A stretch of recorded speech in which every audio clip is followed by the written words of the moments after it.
A paz do nosso Senhor Jesus Cristo, amados irmãos, tudo bem com vocês? Tudo em paz? Vamos falar de casamento? Já tem um tempo já que eu quero começar a fazer pequenos vídeos aqui no canal para a gente falar sobre assuntos importantes da palavra de Deus. E um dos principais assuntos referente ao cristianismo é o casamento. Você sabia disso? Imagino que você não sabia disso. Você não tem noção o quanto é importante o casamento para Deus. É tão importante o casamento para Deus que ele compara a união dele com Israel com o casamento. O Senhor seria o marido, Israel a esposa. E a mesma coisa com Cristo. Jesus é o marido e a igreja é a noiva, a futura esposa de Cristo. Entendeu? Casamento para Deus é uma aliança inquebrável, que não se deve de forma alguma se quebrar essa aliança. E por que para Deus casamento é algo tão importante, né? Quando Deus criou o ser humano, ele criou os pares. Ele criou Adão e depois Eva. Ele viu que Adão estava só e ele quis criar para Adão uma ajudadora. É alguém que somasse com Adão. Porque viver só causa muita tristeza, muita solidão e faz com que a pessoa se torne emocionalmente cada vez mais depressiva, sofrida. E enfrentar todas as situações da vida é muito melhor que sejam dois do que um. Mas o casamento em si, ele pode causar muitos problemas na vida de uma pessoa.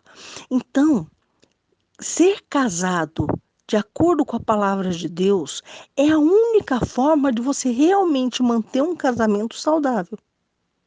É por isso que Jesus, no seu primeiro milagre, ele fez um milagre na festa de um casamento. Você sabia disso? Pois é. O primeiro milagre de Cristo foi feito num casamento, onde ele transformou água em vinho. Você sabe o significado real disso? Eu não entendia, até que o Senhor me deu um entendimento a respeito dessa palavra. Jesus, ele vai até uma festa de casamento, aonde ele vai com a mãe, né? E vai com outras pessoas. E no meio do casamento, acaba o vinho. Como que era o casamento judeu naquela época? Fazia-se o casamento e servia-se o melhor vinho no começo do casamento. E depois disso, servia-se vinho de uma qualidade inferior. Por quê? Porque depois que as pessoas já beberam bastante, elas já estavam altas, já tinham comido muito, já tinham bebido muito, já não estavam se importando muito. Então, na hora que o vinho já não estava tão bom, né, que o vinho bom acabava, eles colocavam um vinho de menor qualidade. Só que a vergonha de um casamento é quando o vinho acabava. Na hora que o vinho acabava, aquilo se tornava vergonha para os noivos. Entendeu? Isso tudo tem um significado espiritual. Tem um motivo para isso, para Jesus ter feito o milagre no casamento, o milagre de transformar água em vinho no casamento. E qual é esse significado espiritual?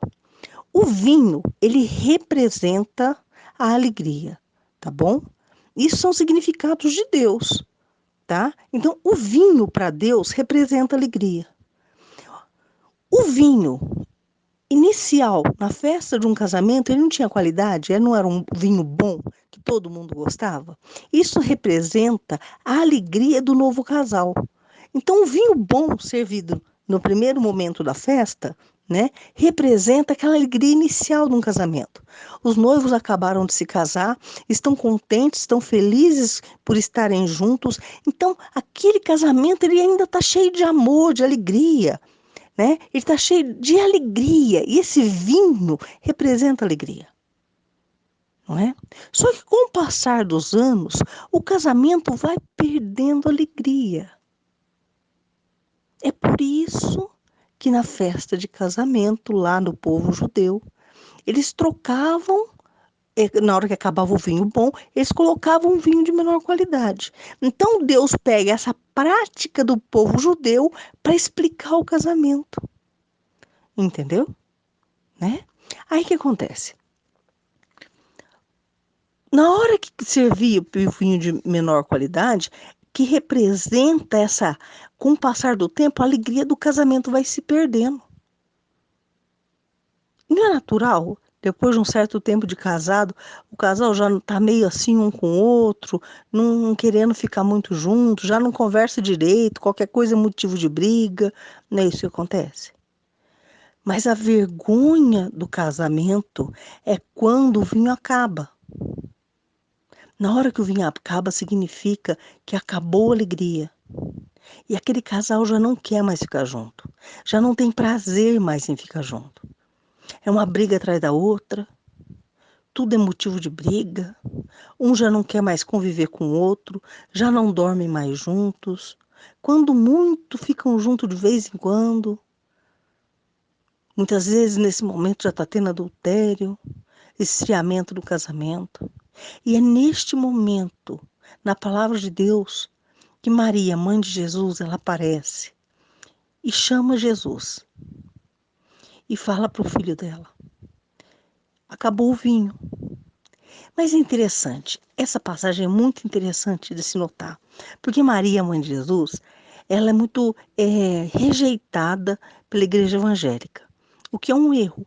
Maria, ela é mãe de Cristo, e ela foi uma mulher sábia, escolhida por Deus, uma mulher que sofreu demais. É lógico, ela não é santa, ela não faz milagre, é uma mulher como eu, como você. A diferença é que ela foi uma mulher escolhida pelo Senhor, e por isso ela deve ser respeitada. Mas nessa passagem aqui, a respeito do casamento de Cristo, ela demonstra uma sabedoria incrível que a gente precisa aprender com Maria. É um ensino fundamental que Deus usa Maria para nos dar. E que ensino é esse? Eu vou te contar. Maria chega para Jesus e fala assim, né? Acabou o vinho. E Jesus olha para a mãe e fala: mulher, o que tenho eu contigo? Jesus, ele repreende a mãe dele.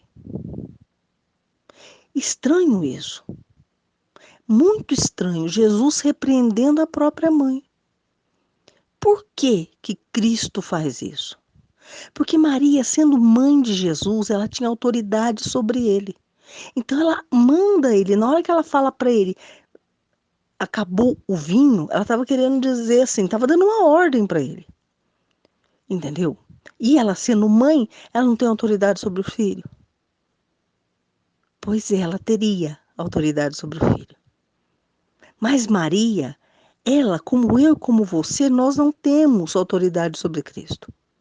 Isso é fundamental você entender. Você pode falar assim, mas Ludmila, o que isso tem a ver com casamento? Calma que você vai entender. O que acontece? Maria então chega para Jesus e fala, acabou o vinho. E Jesus, repreendendo a mãe, ele fala, mulher, o que tenho eu contigo? Ainda não chegou o meu momento, ainda não chegou a minha hora. Querendo dizer que não era o momento dele de fazer o milagre ainda, né? E aí, Maria, ela entende o que o filho queria falar com ela. Tanto que ela chega para os servos e fala assim para eles, né? Façam tudo o que ele mandar, querendo dizer assim para os servos, ó, tá vendo ele lá, ó? Ele que manda. Vai lá e obedece a tudo o que ele mandar. Isso tem uma sabedoria, uma grande sabedoria para obedecer que Deus deu para ela. Que sabedoria é essa? A gente tem mania, nós temos mania de querer ensinar Cristo o que deve ser feito. A gente tem mania de falar para Jesus assim: Senhor, faz isso, Senhor, faz aquilo, Senhor, conserta assim meu casamento, Senhor, faz aquilo outro, Senhor, faz aquilo outro. A gente está querendo mandar em Cristo. Foi o que Maria fez. Maria falou assim: olha, acabou o vinho, querendo dizer: vai lá, Jesus, vai lá, faz alguma coisa. A gente, é o erro primordial, o primeiro erro do ser humano é querer dar ordem para Deus, é querer conduzir Deus, é querer falar para Deus o que ele deve fazer. Maria estava cobrando Cristo que ele deveria fazer algo. Mas Maria, apesar de mãe de Cristo, e ela ter autoridade sobre o próprio filho, a autoridade dela não existia em Cristo. Por quê? Porque Maria, ela, ela carece tanto de salvação como eu quanto você. É por isso todo o significado dessa passagem do primeiro milagre de Cristo, da festa do casamento, de Maria falar com ele e ele repreender a própria mãe e ele falar que não era o momento de acontecer o milagre, né?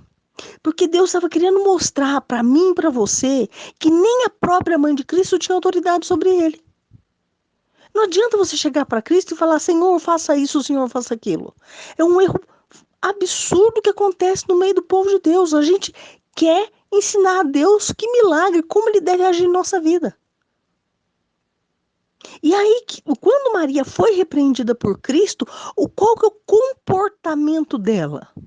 Ela chega para os servos e fala o que para os servos? Façam tudo como ele mandar.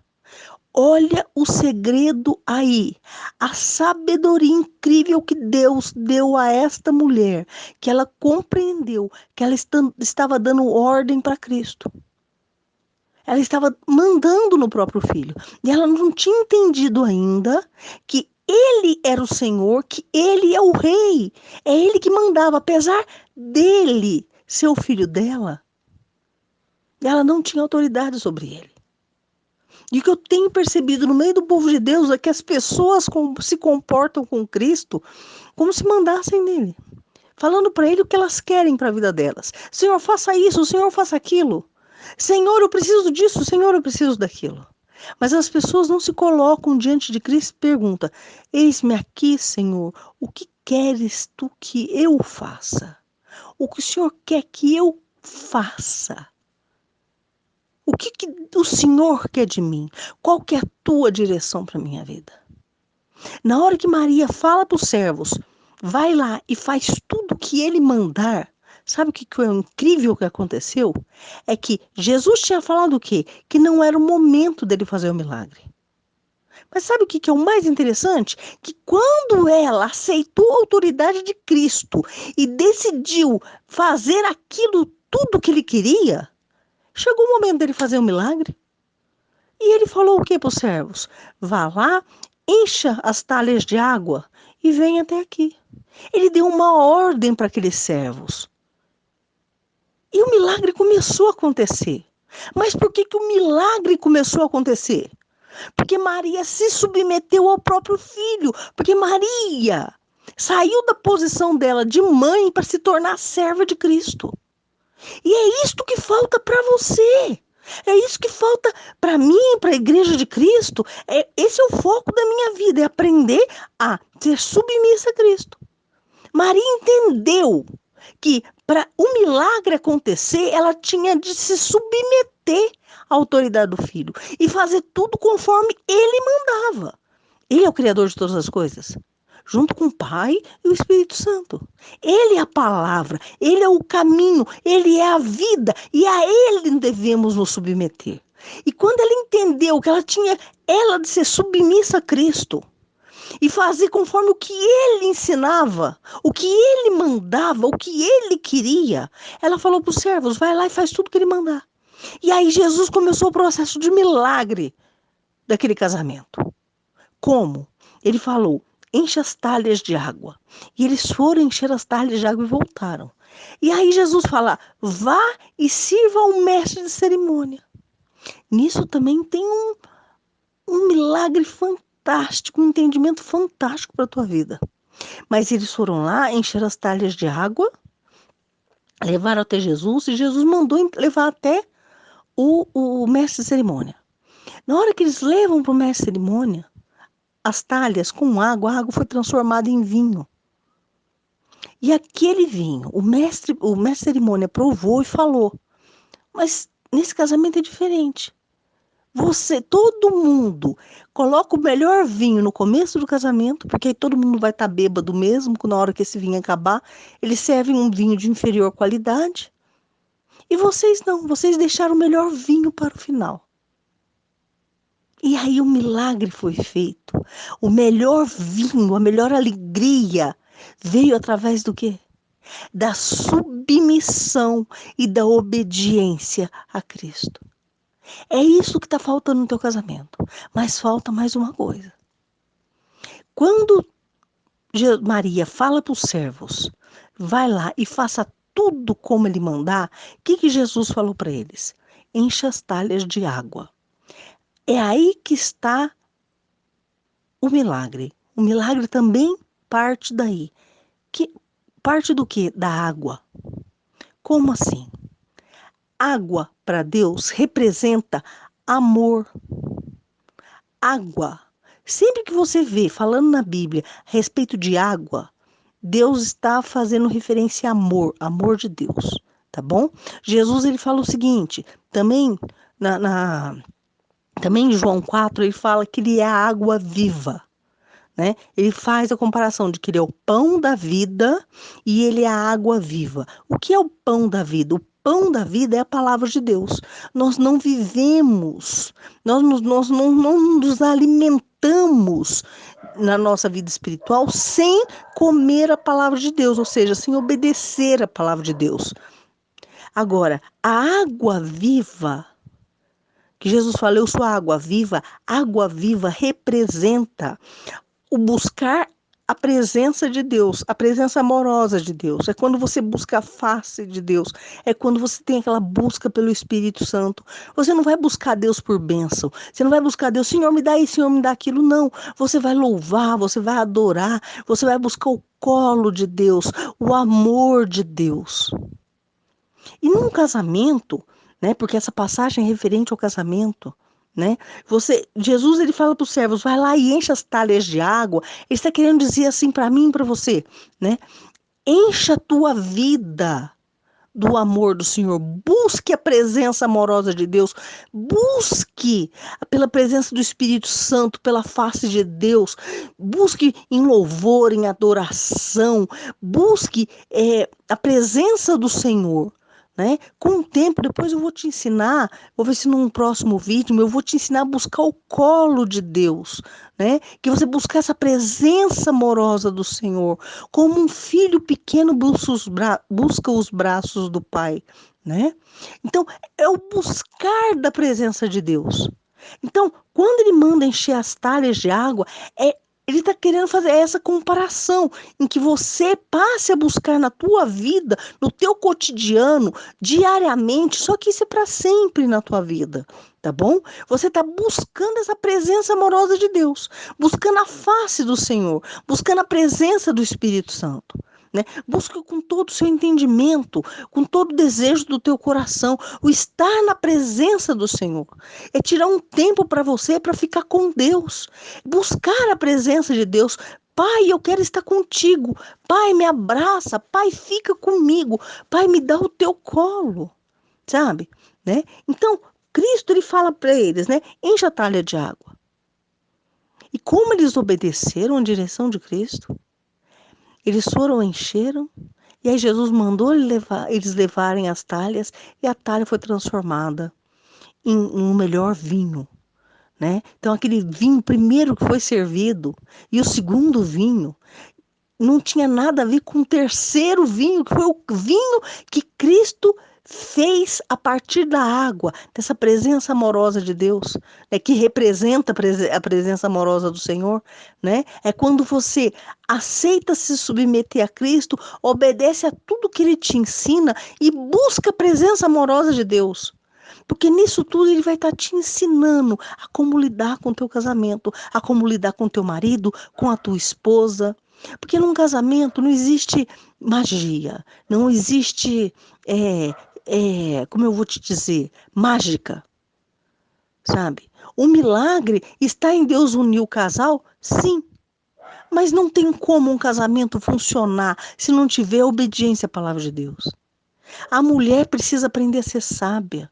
O homem precisa aprender a ser um varão valoroso diante do Senhor.